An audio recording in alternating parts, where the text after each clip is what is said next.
Buenas tardes, El Salvador. Estamos llegando ya al 26 de enero de ese año 2020. Qué placer que usted nos pueda acompañar.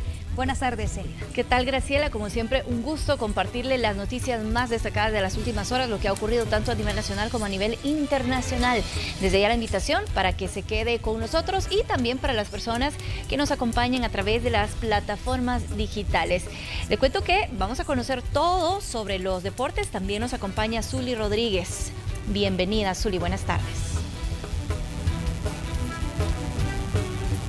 Sudagrip, con una familia de antigripales completa para aliviar los síntomas de la gripe, presenta los titulares de Noticiero Hechos. La falta de una resolución de la Sala de lo Constitucional a la candidatura de 2 diputados está poniendo en aprietos al Tribunal Supremo Electoral. La impresión de papeletas podría enfrentar retrasos.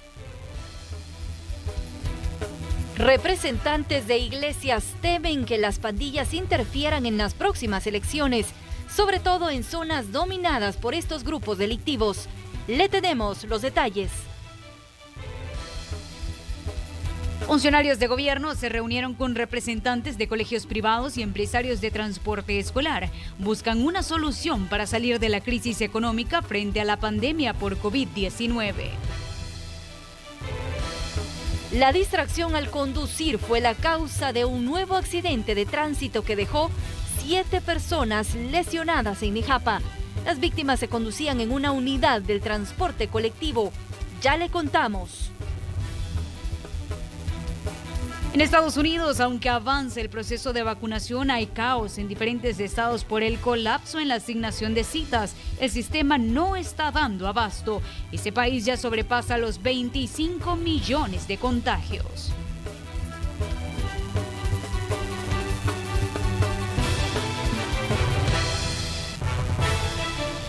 Bueno, tenemos ya a nuestros equipos listos para informarnos de los hechos de las últimas horas. El periodista Enrique López nos va a contar acerca de una reunión que sostuvieron funcionarios de gobierno con representantes de colegios privados y empresarios del transporte escolar.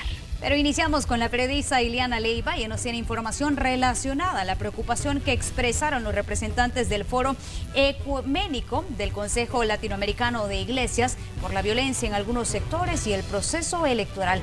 Ileana, adelante, muy buenas tardes. Buenas tardes, efectivamente estamos a pocas semanas de las elecciones del próximo 28 de febrero y en ese contexto los observadores electorales de la Iglesia Católica han mostrado su preocupación por el poco acceso que podrían tener los salvadoreños a los centros de votación que se encuentran en las zonas que son controladas por las pandillas. Escuchemos parte de las declaraciones.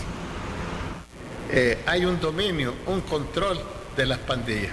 No es cierto que exista ahora un control del ejército. Es una verdad que los territorios siguen dominados por las pandillas.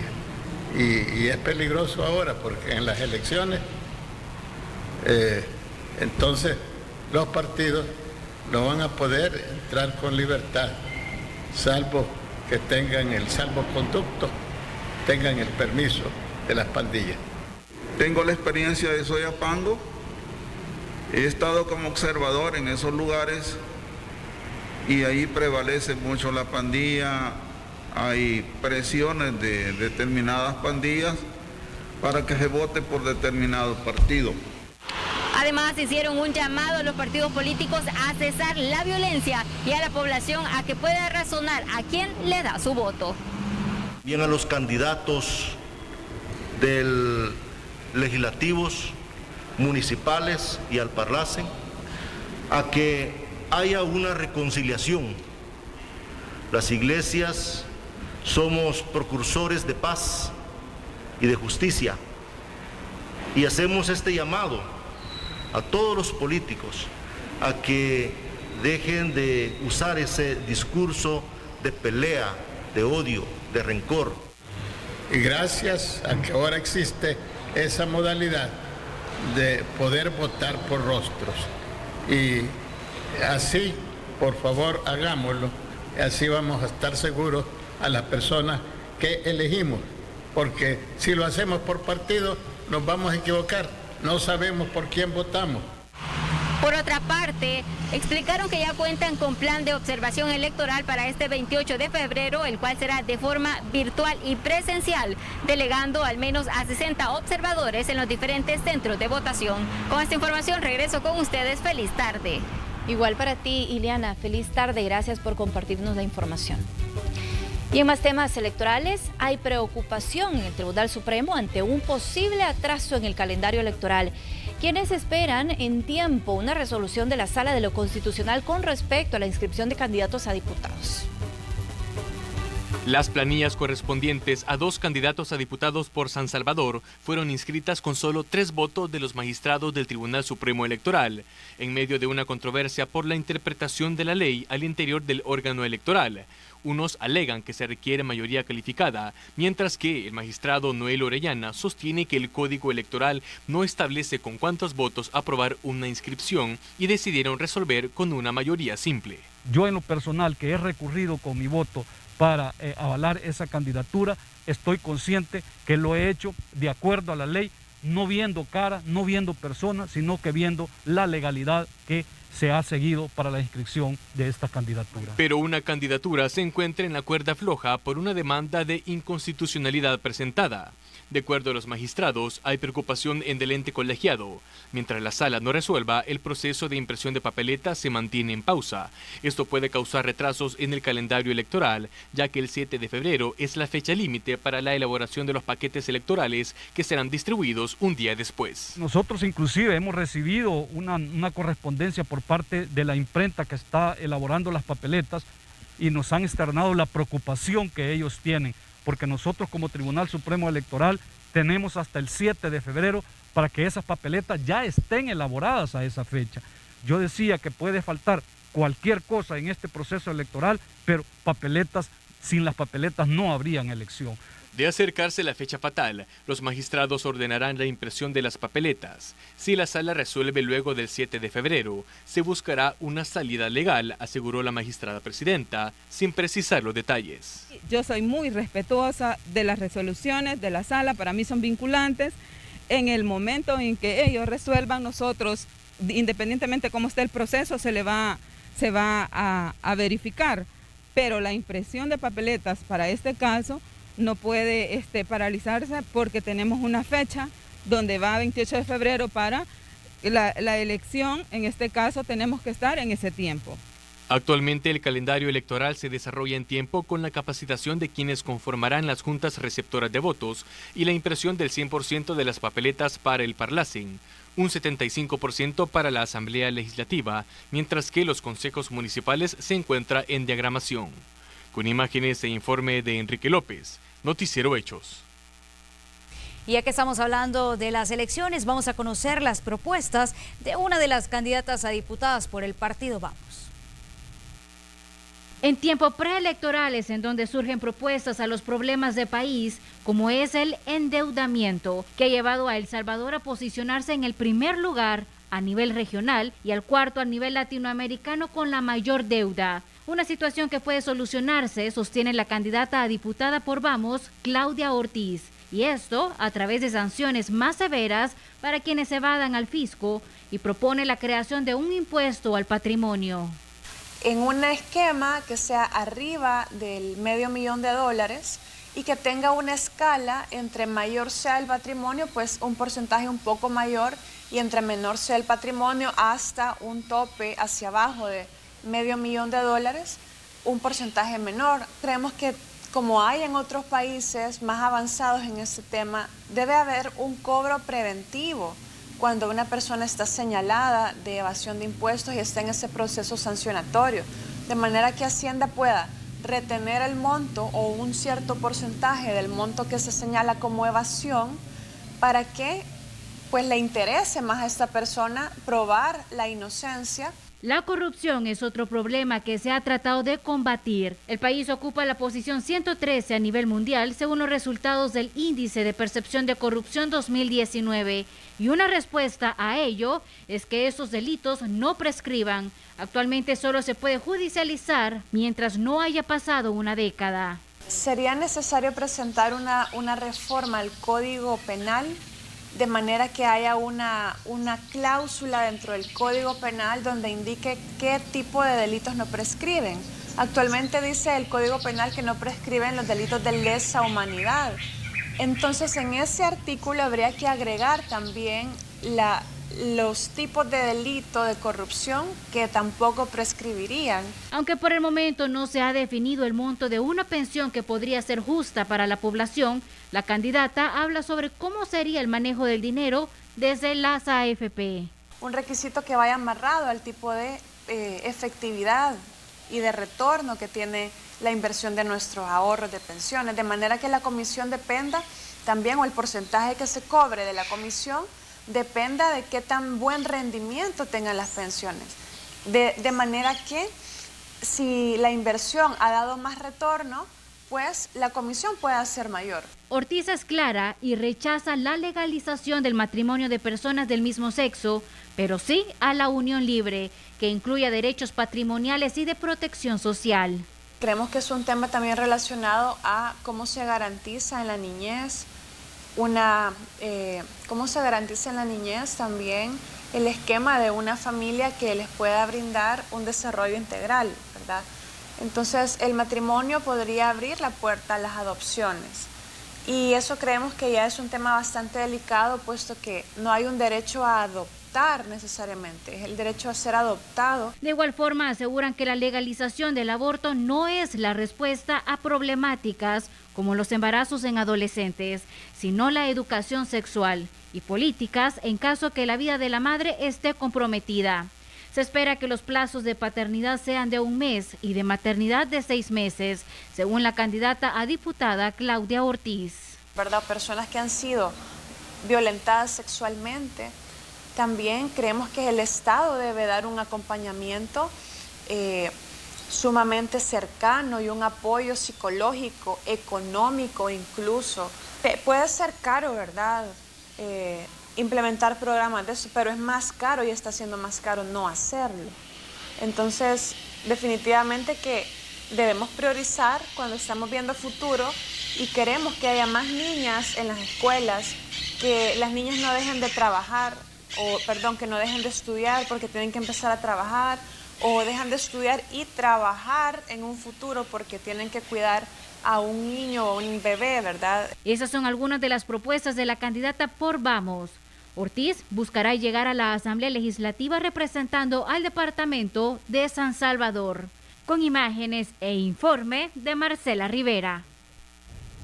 Y en otros temas, este miércoles, la Sala de lo Penal del Tribunal Supremo en España decidirá sobre los recursos presentados contra la sentencia que en septiembre condenó al ex coronel y ex viceministro de Seguridad Pública de El Salvador, Inocente Orlando Montano, a la pena de 133 años y 3 meses de cárcel por el asesinato de Ignacio Yacuría y de otros 4 jesuitas españoles en 1989. Se espera que la sala estudie los argumentos de la defensa que han sido impugnados tanto por la Fiscalía como por el resto de acusaciones personadas en la causa. Y en otros hechos les cuento que 7 personas resultaron lesionadas en un accidente de tránsito, esto sobre el kilómetro 17,5 de la carretera antigua que es Altepeque, eso a la altura de Nejapa. Una pipa que transportaba agua impactó con una buseta de la ruta 109. Los heridos fueron trasladados a centros de salud.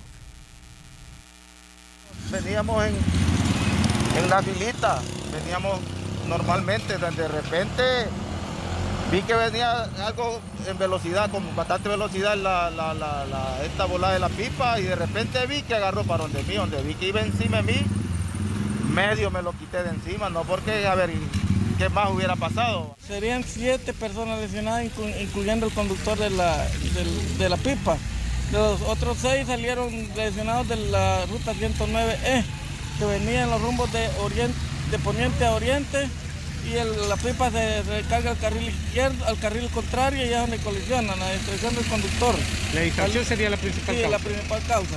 El conductor de la pipa fue trasladado hacia el hospital San Camilo, y los 6 lesionados del bus son trasladados Y a continuación les presentamos la historia de un socorrista que pertenece a la Unidad Táctica de Rescate y Salvamento de Apopa, quien utiliza su bicicleta para desplazarse a cualquier lugar y brindar así atención a quien lo necesite.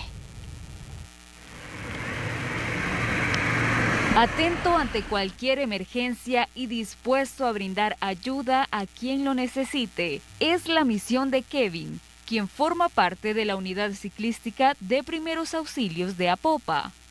UTRS, unidad ciclista. Ya llegando unos cuantos Miguelitos al 20, ¿habrá alguna emergencia por ahí? Todas las noches sale en su bicicleta para ubicarse en puntos estratégicos del municipio y servir a la población. Dice que es una labor satisfactoria porque contribuye a salvar vidas. La mayor cobertura fue haber participado en el primer accidente de tránsito que fue a la altura del Puente de Oro, exactamente abajo del paso de nivel de Apopa, donde una rata perdió el equilibrio y fue a caer al barranco. Fue la primera emergencia de mayor magnitud que se atendió como unidad ciclística. Afortunadamente solo hubieron daños materiales. El pacientito se estabilizó con los compañeros de comandos de salvamento. La unidad ciclística de primeros auxilios es la única a nivel nacional y se fundó en 2019, sumando 12 colaboradores que de momento no cuentan con el apoyo de alguna entidad. La unidad ciclística está conformada por el momento con 2 elementos que cuentan con el conocimiento establecido en la atención hospitalaria. El plan es duplicar el número de integrantes para dar una mejor cobertura con la adquisición de más bicicletas, lo que les permitiría ser los primeros en llegar ante cualquier incidente. Con imágenes de José Delgado, Carla Goches, Noticiero Hechos. Y vamos con más información porque el cuerpo de bomberos fue alertado sobre un incendio que se registró en un predio baldío ubicado sobre el kilómetro 11 de la carretera troncal del norte, eso en Apopa, donde el fuego se propagó en la maleza, poniendo en riesgo a los habitantes aledaños. Afortunadamente, la pronta intervención de las autoridades evitó mayores estragos, por lo que solo se ocasionaron daños materiales. Se trataba ahí de un incendio ahí en unas paras de bambú.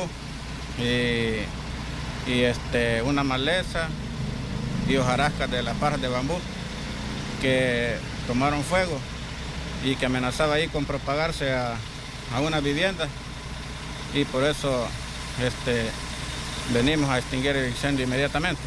Sí, por ser la época seca es a diario que trabajamos con estos incendios, en veces por quemas de basura o se les propaga la... Los cuerpos de socorro reportaron una persona que sufrió una fuerte descarga eléctrica mientras trabajaba en la instalación de una valla publicitaria en las cercanías de Redondel Masferrer. Según la información de bomberos de El Salvador, se trata de Roberto Alexander Quesada Molina, de 33 años, quien fue rescatado y recibió asistencia sobre la avenida Jerusalén. Y este lunes 25 de enero cerró con 0 homicidios a nivel nacional. Así lo anunció el presidente de la República, Nayib Bukele, y funcionarios del Gabinete de Seguridad. De acuerdo al ministro Rogelio Rivas, ya se registran 37 días sin hechos violentos en lo que va de la gestión del actual gobierno. Y hay información del tránsito vehicular que queremos compartirle desde la zona del Boulevard Los Próceres. Gerardo Borja nos tiene la información. Te escuchamos, Gerardo. Buenas tardes.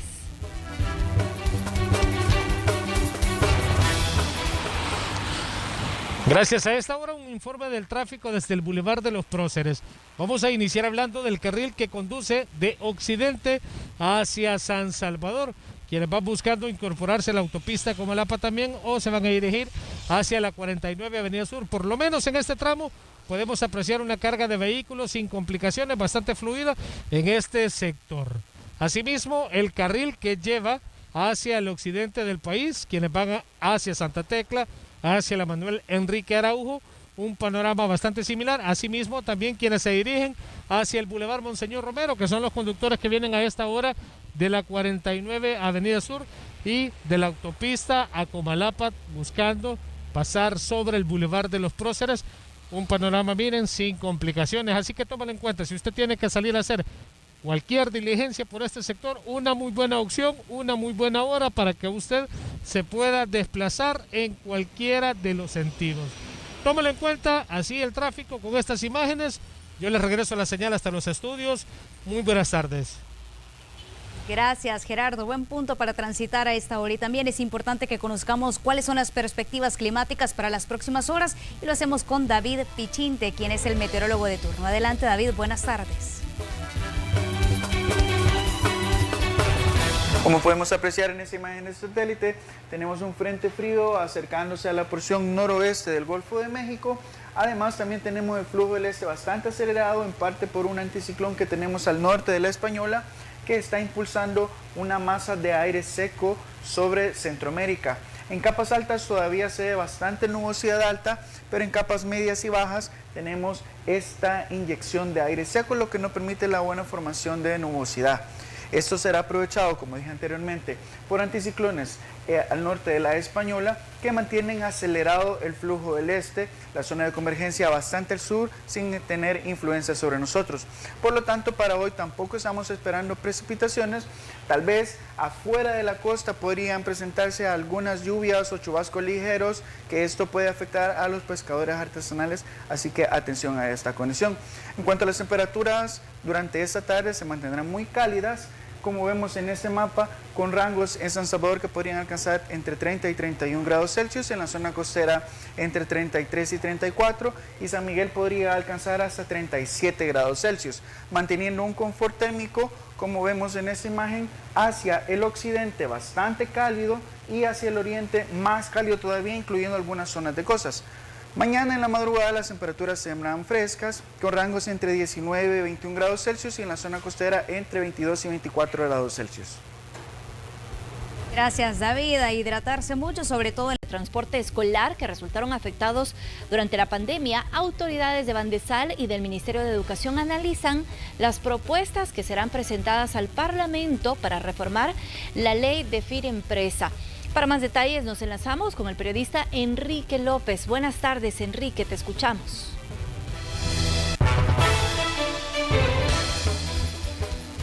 Buenas tardes, compañeras, amigos televidentes. Efectivamente, este día el presidente de Bandesal junto a la ministra de Educación desarrollaron una jornada de consulta con representantes del sector de colegios privados y también el sector de transporte escolar, quienes resultaron afectados por la pandemia del COVID-19. Lo que se busca es beneficiar a ambos sectores con la solicitud de modificación a la ley de Firempresa, donde se busca reorientar cerca de 77 millones de dólares restantes del programa de subsidios para justamente beneficiar a diferentes sectores del comercio informal y también pues justamente el sector de colegios y universidades privadas. ¿Qué han dicho las autoridades al respecto? Escuchemos a continuación.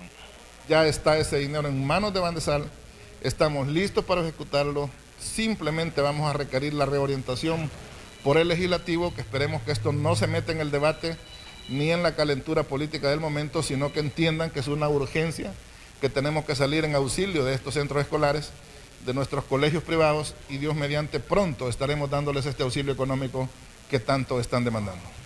De acuerdo a la iniciativa de reforma de ley que será consultada este día con ambos sectores, se pretende destinar 30 millones de dólares para atender las principales necesidades de los colegios y universidades privadas y también cerca de 10 millones en concepto de subsidios para apoyar al sector de transporte escolar y turístico, esto en concepto de compensación por las afectaciones por la pandemia del coronavirus. ¿Qué han dicho sus representantes? Escuchemos. Y para poder levantarse estos colegios, hacíamos una proyección sobre una muestra de más de 100 colegios, una proyección que nos daba que necesitábamos no menos de 15 millones de dólares para el sector. Eso nos trae a pensar que es exactamente en concordia con lo que está hablando el señor presidente Bandesal. Ahora con este subsidio que Bandesal nos ofrece, pues sería una ayuda exagerada, pues, porque aparte del crédito, que tal vez teníamos un año para poder empezar a pagar, pero es algo que vamos a pagar, pero vienen ellos, nos ofrecen un subsidio, pues se los agradecemos mucho, ¿verdad? Los montos para beneficiar a ambos sectores pueden cambiar, esto luego de las consultas que realizarán durante esta semana para posteriormente presentar esta iniciativa de modificación ante la Asamblea Legislativa. Compañeros, este es mi informe, más detalles en la emisión de Hechos Estelar. Enrique, muchísimas gracias y buenas tardes para ti. Saben, quiero que conversemos también acerca de un tema que es muy importante. Muchos de los sectores afectados por la pandemia de COVID-19. De hecho, quiero que nos enlacemos con Dani Guarita. Él se encuentra específicamente en el departamento de La Paz y ha conversado con empresarios del transporte escolar afectados por esta situación. Dani, adelante, muy buenas tardes.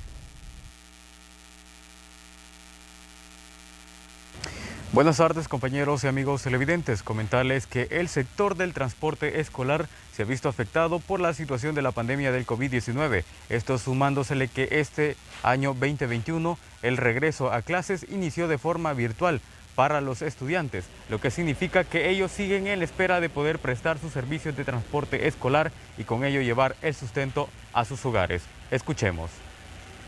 La pandemia sí nos ha acarreado muchos problemas económicos en el sentido que no tenemos trabajo, no podemos laborar en el sector en el cual nos desenvolvemos, y que no encontramos trabajo en ningún momento, a todo el tiempo no se haya trabajo privado, no sale trabajo particular. Mientras tanto, ellos piden al gobierno o alguna entidad que les ayude a poder asimilar este problema, que por el momento no han recibido respuesta. Siquiera pues que me dieran una digamos, facilidad donde poder trabajar, digamos, con el mismo microbús, y si no, pues una pequeña ayuda para medio, para ver qué es lo que se hace más adelante, porque lo que nosotros ganábamos en este microbús, digamos, era de $1.300 mensuales. Y a esta altura no ganar nada. Sí, en efecto, sí, los créditos eso quizás nos está fallando bastante en el sentido que no se pueden pagar y las instituciones cobrándolos y sí, tal vez el gobierno o alguna institución que nos pudiera apoyar en el sentido de que nos ayudaran a encontrar una solución para mientras esta pandemia, pues tal vez no va a pasar, pero por lo menos que se relaje un poquito y que pudieran volver las clases, como para que así nosotros, el sector transporte, pudiéramos laborar y ganar un poquito y poder por lo menos ganar para cancelar, comer y pagar nuestros compromisos de pago. Bueno, compañeros, esta es parte de la información que les tengo. Regreso la señal al set principal. Buenas tardes. Feliz tarde para ti, Dani, y gracias por compartirnos la información. Y el Ministerio de Cultura entregó más de $96.000 al gremio artístico y cultural que fue directamente afectado por la suspensión de sus actividades a causa de la pandemia por el COVID-19. Con un capital financiado por el Fondo Especial de los Recursos provenientes de la privatización de Antel, en el que se beneficiarán 112 proyectos musicales de animación digital, artes escénicas, entre otros. La iniciativa busca promover al sector para lograr un mayor alcance y estimular el interés de la población por el arte. Los fondos se distribuyen bajo 5 líneas. 1. Apoyo para propuestas de educación artística. 2. Apoyo para proyectos y emprendimientos artístico-culturales de exposición, documentación y programación. 3. Apoyo económico para propuestas artísticas y expresiones culturales, soportes virtuales. 4. Apoyo para propuestas artísticas escénicas, programación. Y 5. Apoyo para artistas audiovisuales. En total, recibimos 131 proyectos, de los cuales fueron seleccionados 112 para recibir aportes de hasta $1.500. Seguimos hablando de temas que tienen que ver por la pandemia con COVID-19, pero esta vez acerca de los fondos públicos, porque más funcionarios fueron citados a la Comisión Especial de la Asamblea Legislativa que investiga el manejo de estos fondos.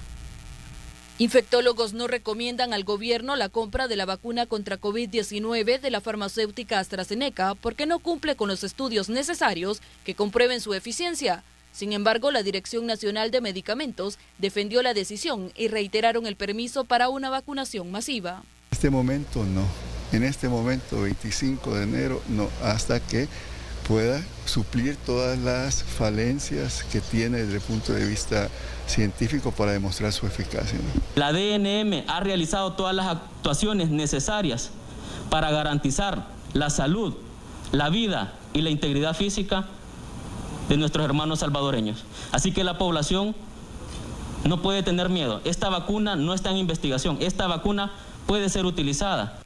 Sin embargo, el gobierno aceptó que la vacuna ha presentado efectos secundarios, aunque esta será aplicada de forma voluntaria a mayores de 18 años, priorizando a personas de la tercera edad y personal de primera línea.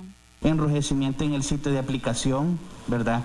Fiebre, dolor de cabeza, y para personas que han sufrido algún tipo de hipersensibilidad previamente o tienen algún proceso alérgico, podría presentarse un shock anafiláctico, que es una reacción adversa seria y esperada.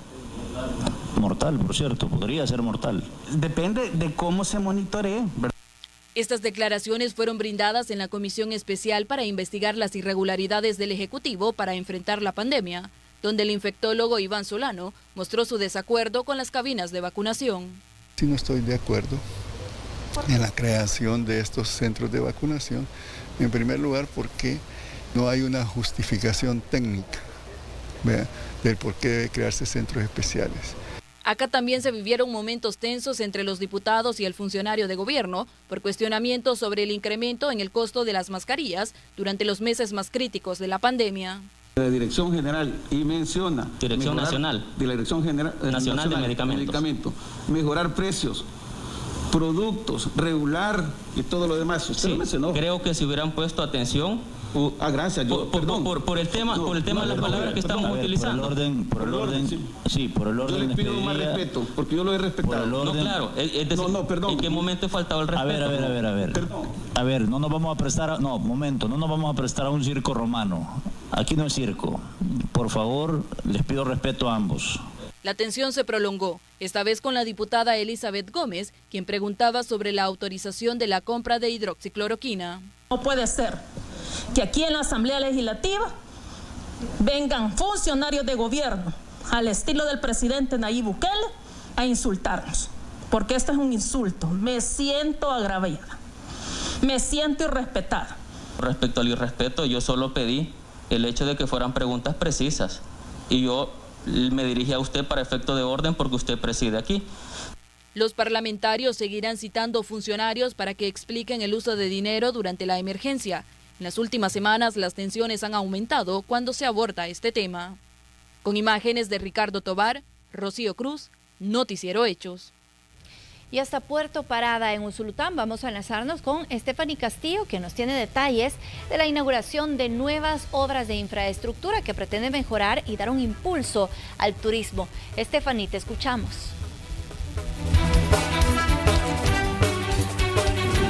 Efectivamente, compañeros, en el estudio me encuentro desde Puerto Parada, donde este día se ha llevado a cabo la finalización del proyecto de muelle, donde vendrá a beneficiar a muchísimos pescadores y también comerciantes de la zona. Le comento que a esta inauguración se hicieron presentes diferentes ministros, como también la ministra de Turismo, quien se hizo presente y nos brinda importantes declaraciones. A continuación, conozcamos los detalles. Bueno, importante decirte que estamos aquí en una zona que ha sido olvidada por décadas, que es la zona oriental, específicamente en Puerto Parada, ya entregando la obra a este municipio. Específicamente es un puerto y un muelle turístico que tiene una inversión de $1 millón que está beneficiando a más de 150,000 habitantes de toda la zona.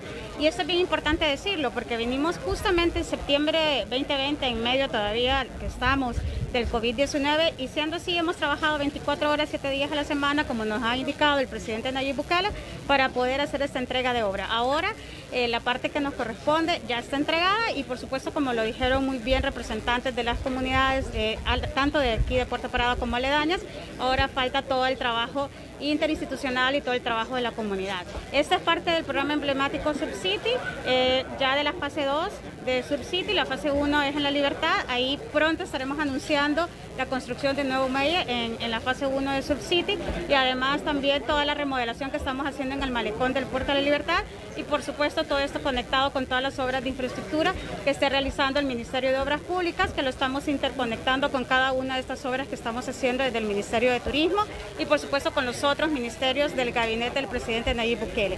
Ahí teníamos las declaraciones de la ministra de Turismo. Le comento que en los próximos meses se iniciarán trabajos de mejoramiento en la red para poder tener un mejor acceso a este lugar. Asimismo, se espera que se inicie con la segunda fase, donde vendría a beneficiar a muchos comerciantes. Con esa importante información, regreso la señal a los estudios. Buenas tardes.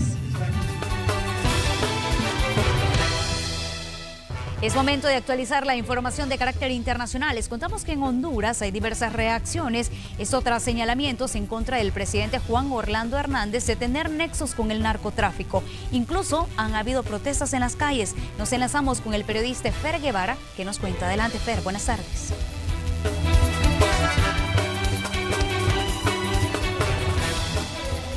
Célida, Graciela, qué gusto saludarles a ustedes hasta la hermana República de El Salvador. En vivo les reporto desde Tegucigalpa, Honduras, precisamente pues para llevarles un reporte de lo último que ha acontecido en nuestro país en torno a las acusaciones que ha hecho la Corte del Distrito Sur de Nueva York en contra del presidente de la República, Juan Orlando Hernández. Y fue precisamente el mismo mandatario que en horas de la mañana de ayer, tras la cuarta legislatura en el Congreso Nacional, cuando se implementaba la misma, pues que dio declaraciones afirmando de que todas las declaraciones que se estaban dando en este país de América del Norte, específicamente en Estados Unidos, eran precisamente de criminales confesos que lo único que buscaban eran pues precisamente disminuir sus años de condena por el delito de narcotráfico. Vamos a escuchar y ver las declaraciones del mandatario Juan Orlando Hernández.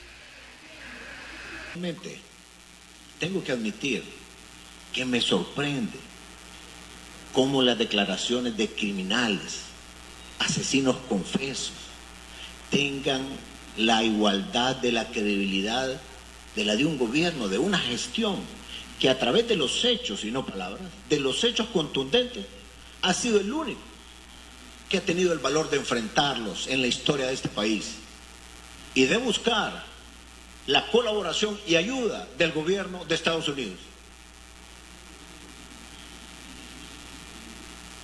Pero a veces escucho historias tan ridículas, tan ingenuas, que realmente es sorprendente cómo algunas personas pueden avalar este tipo de historias fantasiosas, con guiones ingenuos y absurdos, y que algunos periodistas, entre comillas, los políticos, entre comillas, se prestan a ese juego, lanzando acusaciones de manera irresponsable.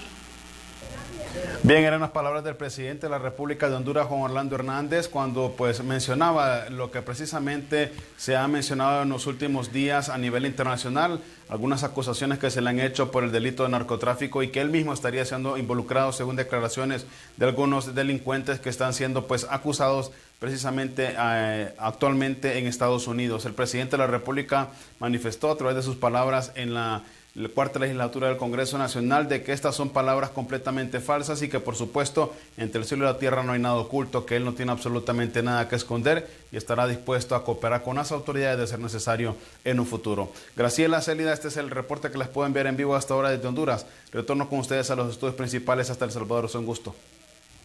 Muchas gracias por Gracias por continuar en nuestra sintonía. Nos acompaña en la entrevista de esta tarde el diputado David Reyes, con quien vamos a conversar acerca de la ley especial para la protección del adulto mayor. Bienvenido, diputado, y muchas gracias por acompañarnos. Muchas gracias, Célida, Graciela, qué placer estar con ustedes. Muy contento de poder responder sobre un tema que son buenas noticias. A veces estamos un poco cansados de tantas malas noticias, pero en esta ocasión quiero compartirle excelentes noticias para la población adulta mayor de nuestro país. Así es, diputado. Y de hecho, ya terminaron las discusiones dentro de la comisión. Va a pasar al pleno próximamente y va a sustituir a la ley anterior. ¿Cuál es la diferencia con la que ya existía? Bueno, quizás quisiera comenzarles diciendo que en nuestro país aproximadamente 1.200.000 personas son mayores de 60 años. Ese es el rango que establece la ley, que a partir de los 60 años, y este es un rango a nivel internacional también, se establece que son personas adultas mayores. pero quiero darles un dato que es verdaderamente revelador. Se estima que a partir del año 2030, ya casi, ya vamos en el 2021, estamos cerca del 2030, la mayoría de nuestra población van a ser personas mayores de 60 años, es decir, personas adultos mayores. He ahí de la importancia de tener legislación, políticas públicas, proyectos, programas municipales que desde este momento se enfoquen en atender dignamente a nuestros adultos mayores para que en ese momento donde nuestra población mayoritariamente será adulta mayor, podamos tener ya vasta experiencia de cómo atender cualquier tipo de necesidades. Quiero comentarles que después de 20 años de tener una ley del adulto mayor y unos artículos en el Código de Familia, pues ahora se moderniza esta ley, se hace completamente una nueva ley acorde a la Convención Internacional sobre los Derechos del Adulto Mayor que fue ratificada en nuestro país en el año 2017. Esta legislación se plantea de avanzada y me siento muy orgulloso de decirlo, que pone a El Salvador a la vanguardia. Muchas situaciones similares viven los demás países centroamericanos, pero en esta ocasión El Salvador está siendo vanguardista en esta legislación. ¿Por qué? Porque establece un marco normativo que busca generarle esa dignidad que merecen nuestros adultos mayores. En pleno siglo XXI, imagínense ustedes que todavía hay familias que tienden a ver a sus abuelitos, a sus adultos mayores, como algo desechable, como algo que ya no sirve y algo que mejor hay que dejarlo a un lado.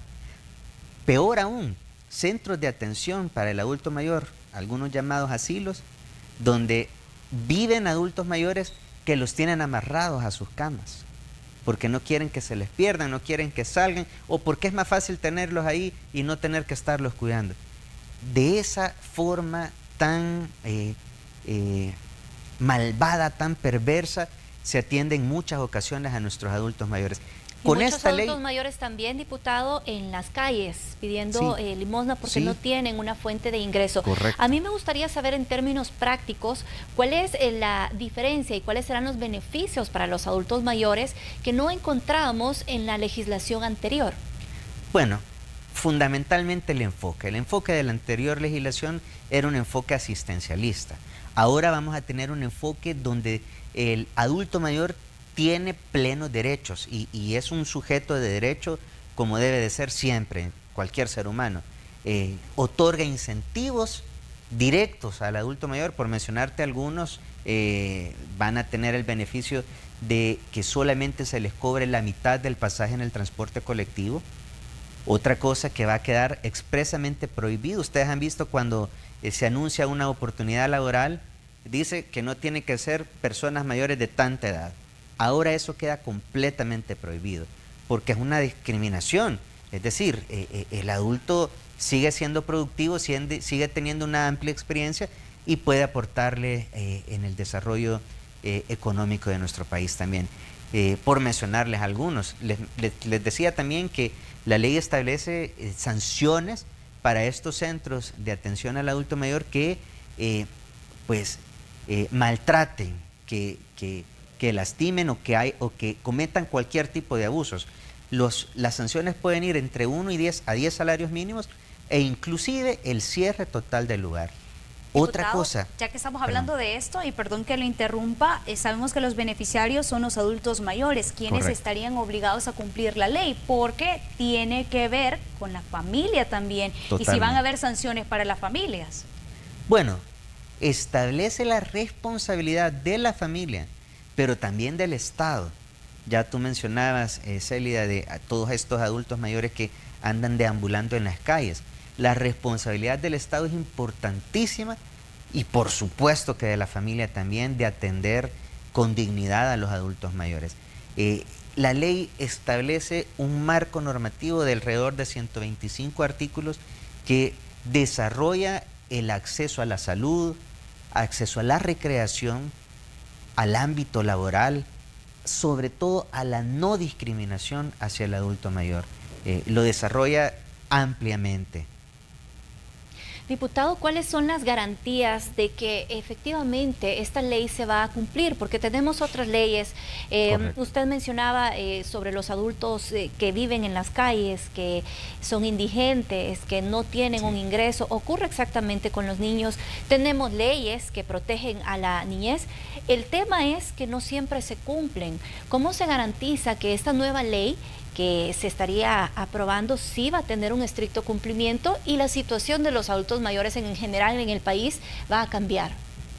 Bueno, la ley crea incluso el Consejo Nacional de Atención Integral para la Persona Adulta Mayor, donde van a estar representadas organizaciones de la sociedad civil que trabajan la temática del adulto mayor, van a estar representadas también instituciones gubernamentales con la finalidad que entre ellos logren consensos, acuerdos y diseñen políticas transversales en todo el Estado para atender y precisamente para darle fiel cumplimiento a esta ley. Pero yo creo que, como tú mencionas, hay muchas leyes que están y que cuesta que se cumplan. Y esto creo yo que es el reto más importante, que como salvadoreños, como sociedad salvadoreña, fomentemos una cultura de respeto para nuestros adultos mayores, una cultura de respeto entre salvadoreños. Y de esa forma yo te garantizo que vamos a darle cumplimiento a estas normativas, sin necesidad que se nos tenga que imponer una multa económica, que a veces es la única forma para que se les dé cumplimiento, lastimosamente. Aspiramos a que esto sea un cumplimiento en su totalidad, por iniciativa de toda la sociedad. Algo bien importante que no quiero que se me escape es que ahora sí, por ley, todos aquellos lugares, sean públicos o privados, pero que estén abiertos al público en general, van a tener que tener una línea preferencial para atender con mayor rapidez al adulto mayor. Llámese bancos, instituciones, municipalidades, instituciones públicas, cualquier lugar que tenga que atender al público en general, deberán tener una línea preferencial para el adulto mayor, para atenderle rápidamente.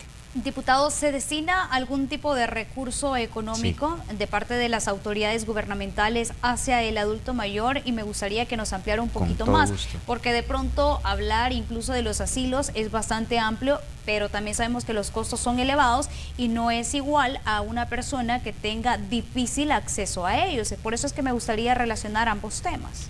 Sí, se establecen dos cuestiones fundamentales respondiendo a tu pregunta. La primera es que todas las instituciones públicas deberán de asignar una partida presupuestaria para crear programas, proyectos específicamente de atención al adulto mayor.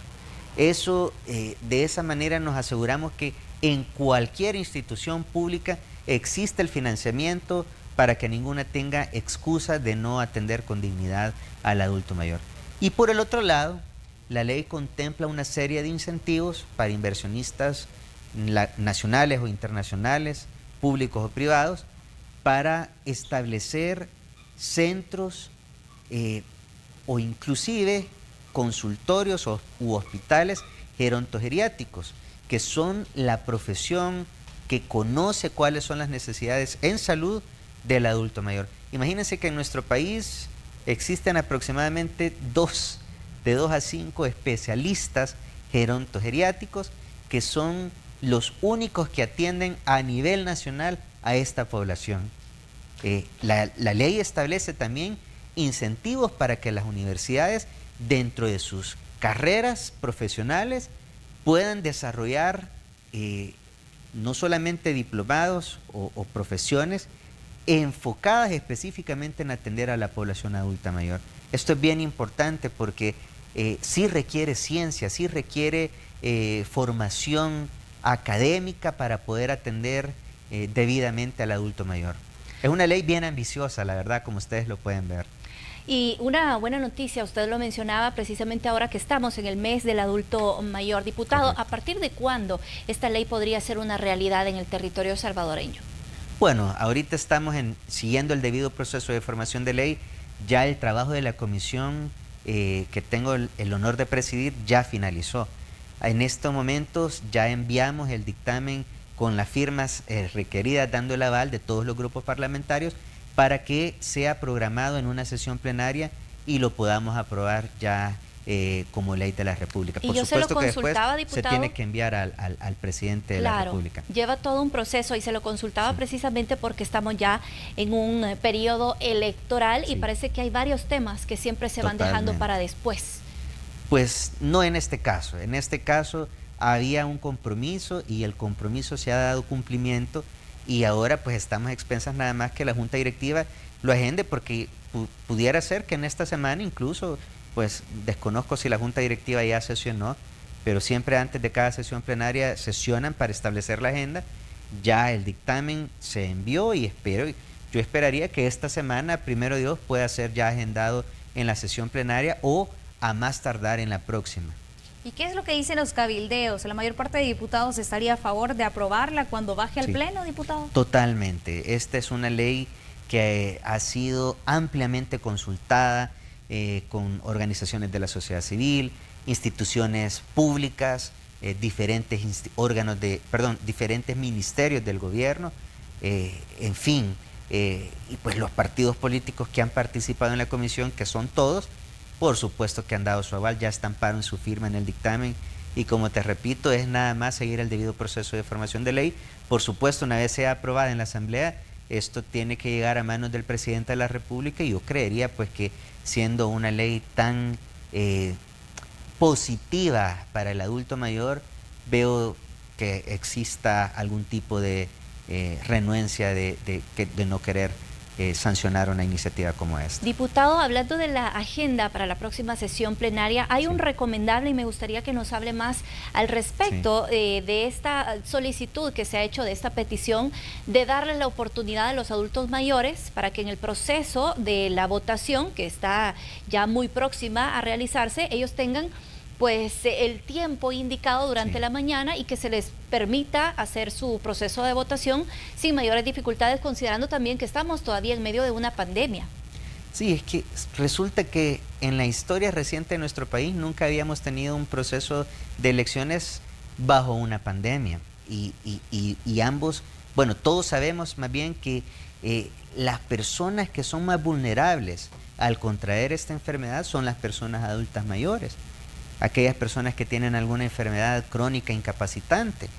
Es por ello que propuse al Tribunal Supremo Electoral, mediante un recomendable, que se establezca un horario preferencial, que puede ser la primera hora de la jornada electoral, para que el adulto mayor tenga la oportunidad, si así lo desea, llegar, pónganle de 7 a 8, de 7 a 9 de la mañana, a votar sin ningún tipo de problema, porque no habrían tantas aglomeraciones, porque se permitiría únicamente el acceso a los adultos mayores, sin menoscabar su derecho de hacerlo el resto de la jornada. Pero te lo digo como hijo de mi papá y mi mamá, por supuesto que yo quiero que ellos vayan a votar, pero quiero que lo hagan de una forma segura. No me satisface como hijo que lo hagan aunque haya alcohol gel, aunque vayan con mascarilla. Por supuesto que eso, digamos que eso ya es básico, pero me sentiría mucho más tranquilo, y yo sé que muchos me van a entender, de poder llevar a sus padres a votar en un horario donde solamente ellos puedan votar y que no haya aglomeración de personas y que lo puedan hacer de una forma mucho más segura. Diputado, ¿y se podrá implementar durante estas elecciones o tendríamos que esperar hasta la siguiente? Digo eso porque ya hay todo un entramaje y hay toda una logística implementada por el Tribunal Supremo Electoral, que incluso en algunos tienen cierta cantidad de inconvenientes. ¿Será posible? Estoy seguro que sí, es completamente posible, solamente requiere una buena logística y voluntad, porque no le va a afectar a nadie que de 7 de la mañana a 8 de la mañana, cuando se abren los centros de votación, solo puedan entrar adultos mayores. El resto del día podemos ir todos, pues, inclusive los mismos adultos mayores, pero dar una franja de un espacio más seguro, donde haya menos riesgo para que el adulto mayor pueda ir a votar sin tener el temor de contagiarse. ¿Y ese es el espacio que se ha propuesto, diputado, de 7 Esa es la propuesta. a 8? La propuesta es que las primeras horas, sea 1 o 2 horas, eso ya lo debería de establecer el Tribunal Supremo Electoral, le permitan exclusivamente al adulto mayor ir a votar al principio de la jornada electoral. Perfecto, diputado. También queremos conocer en qué casilla lo van a poder encontrar, porque sabemos que va como candidato a diputado del Parlamento Centroamericano. Bueno, con muchísimo orgullo, después de haber dejado un legado legislativo durante mi paso por la Asamblea Legislativa, me he propuesto llegar al Parlamento Centroamericano para poder homologar las leyes en la región, buscar oportunidades para toda nuestra población también como una sola región. El tema del adulto mayor, el tema de las personas con discapacidad, serán temas prioritarios que debemos de abordar no solamente localmente como salvadoreños, sino que como región. Así que estoy buscando una diputación en la casilla número 5, por supuesto bajo la bandera de mi partido Arena. Gracias, diputado, por habernos acompañado. Muchas gracias. Momento de hacer una pequeña pausa aquí en Noticiero Hechos de la Tarde y volvemos en breve.